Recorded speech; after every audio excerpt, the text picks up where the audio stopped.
नमस्कार दोस्तों, स्वागत है आपका स्टोरी हैक्स में, जहां कहानियां केवल सुनी नहीं जाती, महसूस की जाती है। आज हम लेकर आए हैं मुंशी प्रेमचंद की एक बेहद मार्मिक और विचारोत्तेजक कहानी, मंत्र। ये कहानी है अंधविश्वास और विज्ञान के टकराव की, एक पिता की विवशता की, एक बेटे के जीवन और मृत्यु की, और अंत में उस इंसान की जो किसी स्वार्थ के बिना दूसरों की जान बचाने का जुनून रखता है। जब विज्ञान हार जाए तब क्या मंत्र काम करता है? क्या कभी देर से पहुंची मदद भी समय पर हो सकती है? आइए सुनते हैं। मंत्र। संध्या का समय था। डॉक्टर चड्ढा गोल्फ खेलने के लिए तैयार हो रहे थे। मोटर द्वार के सामने खड़ी थी कि दो कहार एक डोली लिए आते दिखाई दिए। डोली के पीछे एक बूढ़ा लाठी टेकता चला आता था। डोली और शादलय के सामने आकर रुक गई। बूढ़े ने धीरे धीरे आकर द्वार पर पड़ी हुई चिक से झांका।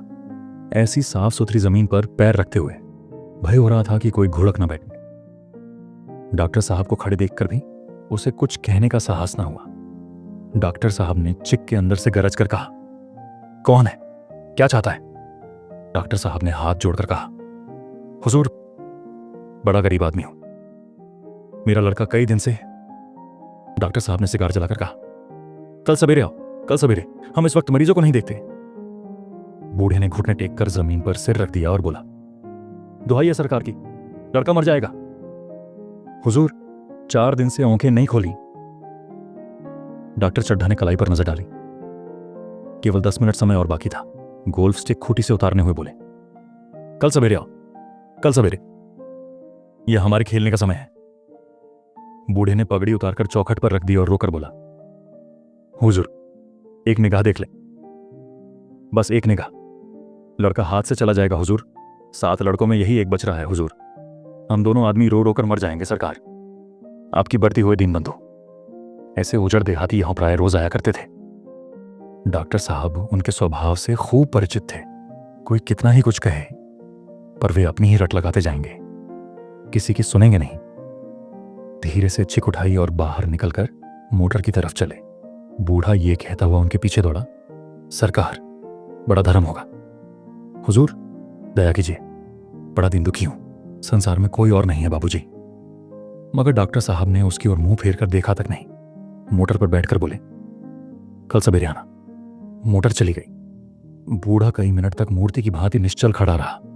संसार में ऐसे मनुष्य भी होते हैं जो अपने आमोद प्रमोद के आगे किसी की जान की भी परवाह नहीं करते। शायद इसका उसे अब भी विश्वास न आता था। सभ्य संसार इतना निर्मम, इतना कठोर है, इसका ऐसा मर्मभेदी अनुभव अब तक न हुआ था। वह उन पुराने जमाने के जीवों में था जो लगी हुई आग को बुझाने, मुर्दे को कंधा देने, किसी के छप्पर को उठाने और किसी कलह को शांत करने के लिए सदैव तैयार रहते थे।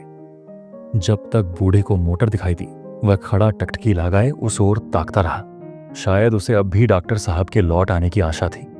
फिर उसने कहारों से डोली उठाने को कहा। डोली जिधर से आई थी उधर ही चली गई। चारों ओर से निराश होकर वह डॉक्टर चड्ढा के पास आया था। इनकी बड़ी तारीफ सुनी थी। यहां से निराश होकर फिर वह किसी दूसरे डॉक्टर के पास न गया। किस्मत ठोक ली। उसी रात उसका हंसता खेलता 7 साल का बालक अपनी बाल लीला समाप्त करके इस संसार से सिधार गया। बूढ़े माँ बाप के जीवन का यही एक आधार था। इसी का मुंह देखकर जीते थे। इस दीपक के बुझते ही जीवन की अंधेरी रात भय भय करने लगी। बुढ़ापे की विशाल ममता टूटे हुए हृदय से निकलकर अंधकार आर्त स्वर से रोने लगी। कई साल गुजर गए। डॉक्टर चड्ढा ने खूब यश और धन कमाया, लेकिन इसके साथ भी अपने स्वास्थ्य की रक्षा भी की, जो एक साधारण बात थी। यह उनके नियमित जीवन का आशीर्वाद था कि 50 वर्ष की अवस्था में उनकी चुस्ती और फुर्ती युवकों को भी लज्जित करती थी। उनके हर एक काम का समय नियत था। इस नियम से वह जौ भर भी न टलते थे। बहुधा लोग स्वास्थ्य के नियमों का पालन उस समय करते हैं जब रोगी हो जाते हैं। डॉक्टर चड्ढा उपचार और संयम का रहस्य खूब समझते थे। उनकी संतान संध्या भी इसी नियम के अधीन थी। उनके केवल 2 बच्चे हुए, एक लड़का और एक लड़की। तीसरी संतान न हुई। इसीलिए श्रीमती चड्ढा भी अभी जवान मालूम होती थी। लड़की का तो विवाह हो चुका था। लड़का कॉलेज में पढ़ता था। वही माता पिता के जीवन का आधार था। शील और विनय का पुतला, बड़ा ही रसिक, बड़ा ही उदार, विद्यालय का गौरव, युवक समाज की शोभा मुखमंडल से तेज की छटा सी निकलती थी। आज उसकी 20वीं सालगिरह थी। संध्या का समय था। हरी हरी घास पर कुर्सियां बिछी हुई थी। शहर के रईस और हुक्काम एक तरफ, कॉलेज के छात्र दूसरी तरफ बैठे भोजन कर रहे थे। बिजली के प्रकाश से सारा मैदान जगमगा रहा था। आमोद प्रमोद का सामान भी जमा था। छोटा सा प्रहसन खेलने की तैयारी थी। प्रहसन स्वयं कैलाश नाथ ने लिखा था। वही मुख्य एक्टर भी था। इस समय वह एक रेशमी कमीज पहने, नंगे सिर, नंगे पांव, इधर से उधर मित्रों की आव भगत में लगा हुआ था। कोई पुकारता, कैलाश जरा इधर आना। कोई उधर से बुलाता, कैलाश क्या उधर ही रहोगे। सभी उसे छोड़ते थे, चुहलें करते थे, बेचारे को जरा दम मारने का अवकाश न मिलता था। सहसा एक रमणी ने उसके पास आकर पूछा, क्यों कैलाश, तुम्हारे सांप कहाँ हैं? जरा मुझे दिखा दो। कैलाश ने उसे हाथ मिलाकर कहा, मृणालिनी, इस वक्त क्षमा करो, कल दिखा दूंगा। मृणालिनी ने आग्रह किया, जी नहीं, तुम्हें दिखाना पड़ेगा, मैं आज नहीं मानने की। तुम रोज कल कल करते हो। मृणालिनी और कैलाश दोनों सहपाठी थे और एक दूसरे के प्रेम में पगे हुए। कैलाश को सांपों के पालने, खिलाने और नचाने का शौक था। तरह तरह के सांप पाल रखे थे। उनके स्वभाव और चरित्र की परीक्षा करता रहता था। थोड़े दिन हुए, उसने विद्यालय में सांपों पर एक मार्के का व्याख्यान दिया था। सांपों को नचा कर दिखाया भी था। प्राणी शास्त्र के बड़े बड़े पंडित भी यह व्याख्यान सुनकर दंग रह गए थे। यह विद्या उसने एक बड़े सपेरे से सीखी थी। सांपों की जड़ी बूटियां जमा करने का उसे मर्ज था। इतना पता पर मिल जाए कि किसी व्यक्ति के पास कोई अच्छी जड़ी है, फिर उसे चैन न आता था, उसे लेकर ही छोड़ता था। यही व्यसन था। इस पर हजारों रुपए फूंक चुका था। मृणालिनी कई बार आ चुकी थी, पर कभी सांपों को देखने के लिए इतनी उत्सुक ना हुई थी। कह नहीं सकते। आज उसकी उत्सुकता सचमुच जाग गई थी, या वह कैलाश पर अपने अधिकार का प्रदर्शन करना चाहती थी, पर उसका आग्रह बेमौका था। उस कोठरी में कितनी भीड़ लग जाएगी, भीड़ को देखकर सौंप कितने चौंकेंगे और रात के समय उन्हें छेड़ा जाना कितना बुरा लगेगा, इन बातों का उसे जरा भी ध्यान ना आया। कैलाश ने कहा, नहीं, कल जरूर दिखा दूंगा। इस वक्त अच्छी तरह दिखा भी तो ना सकूंगा, कमरे में तिल रखने को भी जगह न मिलेगी। एक महाशय ने छेड़ कर कहा, देखा क्यों नहीं देते? जरा सी बात के लिए इतना टाल मटोल कर रहे हो। मिस गोविंद, हरगिज न मानना, देखे कैसे नहीं दिखाते।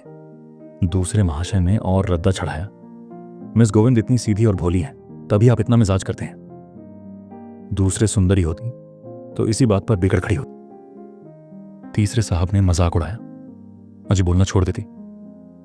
भला कोई बात है, इस पर आपका दावा है कि मृणालिनी के लिए जान हाजिर है। मृणालिनी ने देखा कि ये शौहदे उसे रंग पर चढ़ा रहे हैं, तो बोली, आप लोग मेरी वकालत ना करें, मैं खुद अपनी वकालत कर लूंगी। मैं इस वक्त सांपों का तमाशा नहीं देखना चाहती। चलो, छुट्टी हुई। इस पर मित्रों ने ठट्ठा लगाया। एक साहब बोले, देखना तो आप सब कुछ चाहें, पर दिखाए भी तो। कैलाश को मृणालिनी की झेपी हुई सूरत को देखकर मालूम हुआ कि इस वक्त उनका इनकार वास्तव में उसे बुरा लगा है। ज्यों ही प्रीति भोज समाप्त हुआ और गाना शुरू हुआ, उसने मृणालिनी और अन्य मित्रों को सांपों के दरबे के सामने ले जाकर मोहर बजाना शुरू किया। फिर एक एक खाना खोलकर एक एक सांप को निकालने लगा। वाह, क्या कमाल था। ऐसा जान पड़ता था कि वे कीड़े उसकी एक एक बात, उसके मन का एक एक भाव समझते हैं। किसी को उठा लिया, किसी को गर्दन में डाल लिया, किसी को हाथ में लपेट लिया। मृणालिनी बार बार मना करती कि इन्हें गर्दन में न डालो, उनको दूर ही से दिखा दो, बस जरा नचा दो। कैलाश की गर्दन में सांपों को लिपटते देखकर उसकी जान निकली जाती थी। पछता रही थी कि मैंने व्यर्थ ही इनसे सांप दिखाने को कहा, मगर कैलाश एक न सुनता था। प्रेमिका के सम्मुख अपने सर्प कला प्रदर्शन का ऐसा अवसर पाकर वह कब चूकता। एक मित्र ने टीका की, दांत तोड़ डाले होंगे। कैलाश हंसकर बोला, दांत तोड़ डालना मदारियों का काम है, किसी के दांत नहीं तोड़ गए, कहिए तो दिखा दो। कहकर उसने एक काले सांप को पकड़ लिया और बोला, मेरे पास इससे बड़ा और जहरीला सांप दूसरा नहीं है। अगर किसी को काट ले तो आदमी आनन फानन में मर जाए, लहर भी ना आए। इसके कांटे पर मंत्र नहीं, इसके दांत दिखा दूं। मृणालिनी ने उसका हाथ पकड़कर कहा, नहीं नहीं कैलाश, ईश्वर के लिए इसे छोड़ दो, तुम्हारे पैरों पड़ती हूं। इस पर एक दूसरे मित्र बोले, मुझे तो विश्वास नहीं आता, लेकिन तुम कहते हो तो मान लूंगा। कैलाश ने सांप की गर्दन पकड़कर कहा, नहीं साहब, आप आंखों से देखकर मानिए। दांत तोड़कर वश में किया तो क्या? सांप बड़ा समझदार होता है। अगर उसे विश्वास हो जाए कि इस आदमी से मुझे कोई हानि न पहुंचेगी तो वह उसे हरगिज न काटेगा। मृणालिनी ने जब देखा कि कैलाश पर इस वक्त भूत सवार है तो उसने यह तमाशा न करने के विचार से कहा, अच्छा भाई, अब यहां से चलो। देखा, गाना शुरू हो गया है, आज मैं भी कोई चीज सुनाऊंगी। यह कहते हुए उसने कैलाश का कंधा पकड़कर चलने का इशारा किया और कमरे से निकल गई। मगर कैलाश विरोधियों का शंका समाधान करके ही दम लेना चाहता था। उसने सांप की गर्दन पकड़कर जोर से दबाई, इतनी जोर से इबाई कि उसका मुंह लाल हो गया। देह की सारी नसें तन गईं। सांप ने अब तक उसके हाथों ऐसा व्यवहार न देखा था। उसकी समझ में न आता था कि यह मुझसे क्या चाहते हैं। उसे शायद भ्रम हुआ कि मुझे मार डालना चाहते हैं, अतएव वह आत्मरक्षा के लिए तैयार हो गया। कैलाश ने उसकी गर्दन खूब दबाकर मुंह खोल दिया और उसके जहरीले दांत दिखाते हुए बोला, जिन सज्जनों को शक हो आकर देख लें, आया विश्वास या अब भी कुछ शक है। मित्रों ने आकर उसके दांत देखे और चकित हो गए। प्रत्यक्ष प्रमाण के सामने संदेह को स्थान कहा। मित्रों का शंका निवारण करके कैलाश ने सांप की गर्दन ढीली कर दी और उसे जमीन पर रखना चाहा, पर वह काला गेहूं क्रोध से पागल हो रहा था। गर्दन नरम पड़ते ही उसने सिर उठाकर कैलाश की उंगली में जोर से काटा और वहां से भागा। कैलाश की उंगली से टप टप खून टपकने लगा। उसने जोर से उंगली दबा ली और अपने कमरे की तरफ दौड़ा। वहां मेज की दराज में एक छड़ी रखी हुई थी, जिसे पीस कर लगा देने से घातक विष भी रफू हो जाता था। मित्रों में हलचल पड़ गई। बाहर महफिल में भी खबर हुई। डॉक्टर साहब घबराकर दौड़े। फौरन उंगली की जड़ कसकर बौंधी गई और जड़ी पीसने के लिए दी गई। डॉक्टर साहब जड़ी के कायल न थे। वह उंगली का डसा भाग नश्तर से काट देना चाहते, मगर कैलाश को जड़ी पर पूर्ण विश्वास था। मृणालिनी पियानो पर बैठी हुई थी। ये खबर सुनते ही दौड़ी और कैलाश की उंगली से टपकते हुए खून को रूमाल से पोंछने लगी।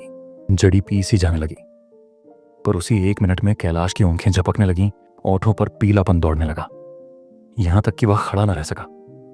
फर्श पर बैठ गया। सारे मेहमान कमरे में जमा हो गए। कोई कुछ कहता था, कोई कुछ। इतने में जड़ी पीस कर आ गई। मृणालिनी ने उंगली पर लेप किया। 1 मिनट और बीता। कैलाश की आंखें बंद हो गईं। वह लेट गया और हाथ से पंखा चलने का इशारा किया। मां ने दौड़कर उसका सिर गोद में रख लिया और बिजली का टेबल फैन लगा दिया। डॉक्टर साहब ने झुककर पूछा, कैलाश कैसी तबीयत है?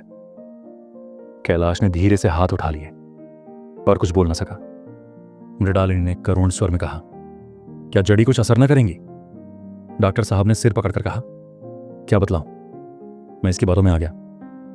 अब तो नश्तर से भी कुछ फायदा ना होगा। आध घंटे तक यही हाल रहा।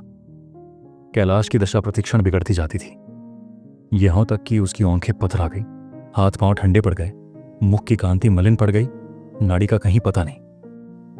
मौत के सारे लक्षण दिखाई देने लगे। घर में कोहराम मच गया। मृणालिनी एक और सिर पीटने लगी। मां अलग पछाड़े खाने लगी। डॉक्टर चड्ढा को मित्रों ने पकड़ लिया, नहीं तो वह नश्तर अपनी गर्दन पर मार लेते। एक महाशय बोले, कोई मंत्र झाड़ने वाला मिले तो संभव है अब भी जान बच जाए। एक मुसलमान सज्जन ने इसका समर्थन किया। अरे साहब, कब्र में पड़ी हुई लाशें जिंदा हो गई हैं, ऐसे ऐसे बाकमाल पड़े हुए हैं। डॉक्टर चड्ढा बोले, मेरी अक्ल पर पत्थर पड़ गया था कि इसकी बातों में आ गया। नश्तर लगा देता तो यह नौबत ही क्यों आती। बार बार समझाता रहा कि बेटा सांप न पालो, मगर कौन सुनता था।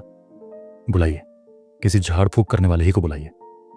मेरा सब कुछ ले ले, मैं अपनी सारी जायदाद उसके पैरों पर रख दूंगा, लकुटी बांध कर घर से निकल जाऊंगा। मगर मेरा कैलाश, मेरा प्यारा कैलाश उठ बैठे। ईश्वर के लिए किसी को बुलवाइए। एक महाशय का किसी झाड़ने वाले से परिचय था। वह दौड़कर उसे बुला लाए, मगर कैलाश की सूरत देखकर उसे मंत्र चलाने की हिम्मत न पड़ी। बोला, अब क्या हो सकता है सरकार, जो कुछ होना था हो चुका। अरे मूर्ख, ये क्यों नहीं कहता कि जो कुछ ना होना था वह कहाँ हुआ? माँ बाप ने बेटे का सहरा कहा देखा। मृणालिनी का कामना तरु क्या पल्लव और पुष्प से रंजित हो उठा। मन के वह स्वर्ण स्वप्न जिनसे जीवन आनंद का स्रोत बना हुआ था, क्या पूरे हो गए? जीवन के नृत्यमय तारिका मंडित सागर में आमोद की बहार लूटते हुए क्या उनकी नौका जलमग्न नहीं हो गई? जो ना होना था वो हो गया। वही हरा भरा मैदान था, वही सुनहरी चांदनी एक निशब्द संगीत की भांति प्रकृति पर छाई हुई थी। वही मित्र समाज था, वही मनोरंजन के सामान थे। मगर जहां हास्य की ध्वनि थी वहां करुण क्रंदन और अश्रु प्रवाह था। शहर से कई मील दूर एक छोट से घर में एक बूढ़ा और बुढ़िया अंगीठी के सामने बैठे जाड़े की रात काट रहे थे। बूढ़ा नारियल पीता था और बीच बीच में खांसता था।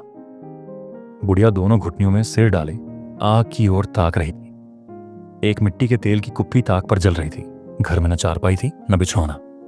एक किनारे थोड़ी सी पुआल पड़ी हुई थी। इसी कोठरी में एक चूल्हा था। बुढ़िया दिन भर उपले और सूखी लकड़ियां बटोरती थी। बूढ़ा रस्सी बटकर बाजार में बेच आता था। यही उनकी जीविका थी।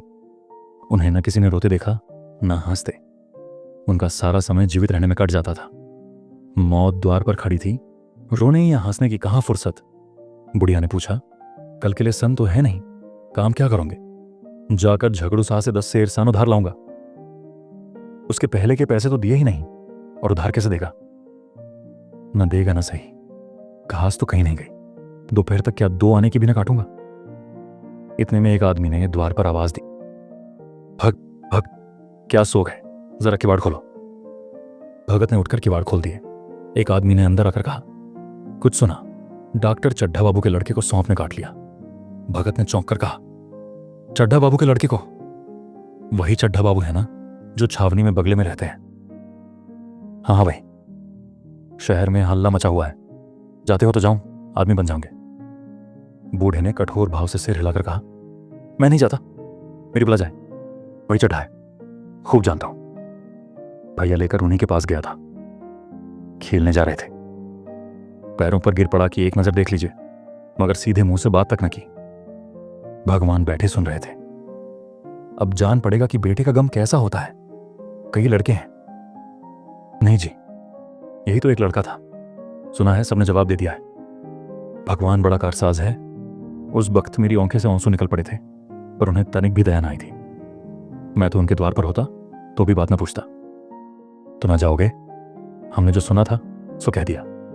अच्छा किया, अच्छा किया। कलेजा ठंडा हो गया, आंखें ठंडी हो गई, लड़का भी ठंडा हो गया, जुकाम होगा। तुम जाओ, आज चैन की नींद सोऊंगा। बुढ़िया से, जरा तंबाकू ले ले, 1 चिलम और पीऊंगा। अब मालूम होगा लाला को, सारी साहबी निकल जाएगी। हमारा क्या बिगड़ा? लड़के के मर जाने से कुछ राज तो नहीं चला गया। जहां 6 बच्चे गए थे वहां एक और चला गया। तुम्हारा तो राज सुना हो जाएगा। उसी के वास्ते सबका गला दबा दबा कर जोड़ा था ना। अब क्या करोगे?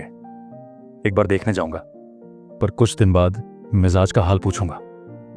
आदमी चला गया। भगत ने किवाड़ बंद कर लिए, तब चिलम पर तंबाकू रखकर पीने लगा। बुढ़िया ने कहा, इतनी रात गए झाड़े पाले में कौन जाएगा? अरे दोपहर ही होता तो मैं ना जाता। सवारी दरवाजे पर लेने आती तो भी ना जाता। भूल नहीं गया हूं। पन्ना की सूरत आंखों में फिर रही है। इस निर्दयी ने उसे एक नजर देखा तक नहीं। क्या मैं ना जानता था कि वह न बचेगा? खूब जानता था। चड्ढा भगवान नहीं थे कि उनके एक निगाह देख लेने से अमृत बरस जाता। नहीं, खाली मन की दौड़ थी। अब किसी दिन जाऊंगा और कहूंगा, क्यों साहब? कहिए, क्या रंग है? दुनिया बुरा कहेगी, कहे, कोई परवाह नहीं। छोटे आदमियों में तो सब ऐब है, बड़ों में कोई ऐब नहीं होता, देवता होते हैं। भगत के लिए यह जीवन में पहला अवसर था कि ऐसा समाचार पाकर वह बैठा रह गया हो। 80 वर्ष के जीवन में ऐसा कभी ना हुआ था कि सौंप की खबर पाकर वह दौड़ न गया हो। माघ पूस की अंधेरी रात, चैत बैसाख की धूप और लू, सावन भादों की छड़ी हुई नदी और नाले, किसी की उसने कभी परवाह न की। वह तुरंत घर से निकल पड़ता था, निस्वार्थ, निष्काम। लेन देन का विचार कभी दिल में आया नहीं। ये ऐसा काम ही ना था। जान का मूल्य कौन दे सकता है? ये एक पुण्य कार्य था। सैकड़ों निराशों को उसके मंत्रों ने जीवन दान दे दिया था, पर अब वो घर से कदम नहीं निकाल सका। ये खबर सुनकर सोने जा रहा है। बुढ़िया ने कहा, तमाकू अंगीठी के पास रखी हुई है, उसके भी आज 2.5 पैसे हो गए। देती ही ना थी। बुढ़िया यह कहकर लेटी।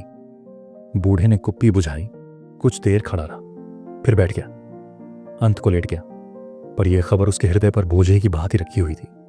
उसे मालूम हो रहा था उसकी कोई चीज खो गई है, जैसे सारे कपड़े गीले हो गए हैं या पैरों में कीचड़ लगा हुआ है, जैसे कोई उसके मन में बैठा हुआ उसे घर से निकालने के लिए कुरेद रहा है। बुढ़िया जरा देर में खर्राटे लेने लगी। बूढ़े बातें करते करते सोते हैं और जरा सा खट्टा होते ही जागते हैं। तब भगत उठा, अपनी लकड़ी उठा ली और धीरे से किवाड़ खोले। बुढ़िया ने पूछा, कहाँ जाते हो? कहीं नहीं, देखता था कि कितनी रात है। अभी बहुत रात है, सो जाओ। नींद नहीं आती। नींद कहाँ आवेगी? मन तो चड्ढा के घर पर लगा हुआ है। चड्ढा ने मेरे साथ कौन सी नेकी कर दी है जो वहां जाऊं? वो आकर पैरों पड़े तो भी ना जाऊं। उठे तो तुम इसी इरादे से ही। नहीं री, ऐसा पागल नहीं हूं कि जो मुझे काटे बोए उसके लिए फूल बोता फिरूं। बुढ़िया फिर सो गई। भगत ने किवाड़ लगा दिए और फिर आकर बैठा, पर उसके मन की कुछ ऐसी दशा थी जो बाजे की आवाज कान में पड़ते ही उपदेश सुनने वालों की होती है। आंखें चाहे उपदेशक की ओर हों, पर कान बाजे ही की ओर होते हैं। दिल में भी बापे की ध्वनि गूंजती रहती है। शर्म के मारे जगह से नहीं उठता। निर्दयी प्रतिघात का भाव भगत के लिए उपदेशक था, पर हृदय उस अभागे युवक की ओर था जो इस समय मर रहा था, जिसके लिए एक एक पल का विलंब घातक था। उसने फिर किवाड़ खोले, इतने धीरे से कि बुढ़िया को खबर भी ना हुई। बाहर निकल आया। उसी वक्त गांव का चौकीदार गश्त लगा रहा था। बोला, कैसे उठे भगत? आज तो बड़ी सर्दी है, कहीं जा रहे हो क्या? भगत ने कहा, नहीं जी, जाऊंगा कहाँ? देखता था अभी कितनी रात है, भला के बजे होंगे? चौकीदार बोला, 1 बजा होगा और क्या। अभी थाने से आ रहा था तो डॉक्टर चड्ढा बाबू के बेंगले पर बड़ी भड़ लगी हुई थी। उनके लड़के का हाल तो तुमने सुना होगा, कीड़े ने छू लिया है, चाहे मर भी गया हो। तुम चले जाओ तो शायद बच जाए। सुना है इस 1000 तक देने को तैयार है। कल मर जाऊंगा, फिर कौन भोगने वाला बैठा हुआ है। चौकीदार चला गया। भगत ने आगे पैर बढ़ाया। जैसे नशे में आदमी की देह अपने काबू में नहीं रहती। पैर कहीं रखता है, पड़ता कहीं है, कहता कुछ है, जबान से निकलता कुछ है। वही हाल इस समय भगत का था। मन में प्रतिकार था, पर कर्म मन के अधीन न था। जिसने कभी तलवार नहीं चलाई वह इरादा करने पर भी तलवार नहीं चला सकता। उसके हाथ कांपते हैं, उठते ही नहीं। भगत लाठी खटखट करता लपका चला जाता था। चेतना रोकती थी पर उपचेतना ठेलती थी। सेवक स्वामी पर हावी था। आधी राह निकल जाने के बाद सहसा भगत रुक गया। हिंसा ने क्रिया पर विजय पाई। मैं यूं ही इतनी दूर चला आया। इस झाड़े पाले में मरने की मुझे क्या पड़ी थी? आराम से सोया क्यों नहीं? नींद ना आती ना सही, 2-4 भजन ही गाता। व्यर्थ इतनी दूर दौड़ाया। चड्ढा का लड़का रहे या मरे, मेरी कला से। मेरे साथ उन्होंने ऐसा कौन सा सलूक किया था कि मैं उनके लिए मरूं? दुनिया में हजारों मरते हैं, हजारों जीते हैं, मुझे किसी के मरने जीने से मतलब। मगर उपचेतन ने अब एक दूसरा रूप धारण किया जो हिंसा से बहुत कुछ मिलता जुलता था। वह झाड़ फूंक करने नहीं जा रहा है। वह देखेगा कि लोग क्या कर रहे हैं। डॉक्टर साहब का रोना पीटना देखेगा, किस तरह सिर पीटते हैं, किस तरह पछाड़े खाते हैं। वे लोग तो विद्वान होते हैं, सब्र कर जाते होंगे। हिंसा भाव को यूं धीरज देता हुआ वह फिर आगे बढ़ा। इतने में 2 आदमी आते दिखाई दिए। दोनों बातें करते चले आ रहे थे। चड्ढा बाबू का घर उजड़ गया। वही तो एक लड़का था। भगत के कान में यह आवाज पड़ी। उसकी चाल और भी तेज हो गई। थकान के मारे पांव न उठते थे। शिरोभाग इतना बढ़ा जाता था मानो अब मुंह के बल गिर पड़ेगा। इस तरह वह कोई 10 मिनट चला होगा कि डॉक्टर साहब का बंगला नजर आया। बिजली की बत्तियां जल रही थीं, मगर सन्नाटा छाया हुआ था। रोने पीटने की आवाज भी ना आती थी। भगत का कलेजा धक धक करने लगा। कहीं मुझे बहुत देर तो नहीं हो गई? वह दौड़ने लगा। अपनी उम्र में वह इतना तेज कभी ना दौड़ा था। बस यही मालूम होता था मानो उसके पीछे मौत दौड़ी आ रही है। 2 बज गए। मेहमान विदा हो गए रोने वालों में केवल आकाश के तारे रह गए थे और सभी रो रो कर थक गए थे। बड़ी उत्सुकता के साथ लोग रह रहे आकाश की ओर देखते थे कि किसी तरह सूई हो और लाश गंगा की गोद में दी जाए। सहसा भगत ने द्वार पर पहुंचकर आवाज दी, डॉक्टर साहब समझे, कोई मरीज आया होगा। किसी और दिन उन्होंने उस आदमी को दुत्कार दिया होता, मगर आज बाहर निकल आए। देखा एक बूढ़ा आदमी खड़ा है, कमर झुकी हुई, पोपला मुंह, भौहें तक सफेद हो गई थी, लकड़ी के सहारे कांप रहा था। बड़ी नम्रता से बोले, क्या है भाई, आज तो हमारे ऊपर ऐसी मुसीबत पड़ गई है कि कुछ कहते नहीं बनता, फिर कभी आना।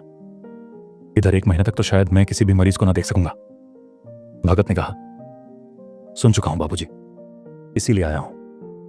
भैया कहां है, जरा मुझे दिखा दीजिए।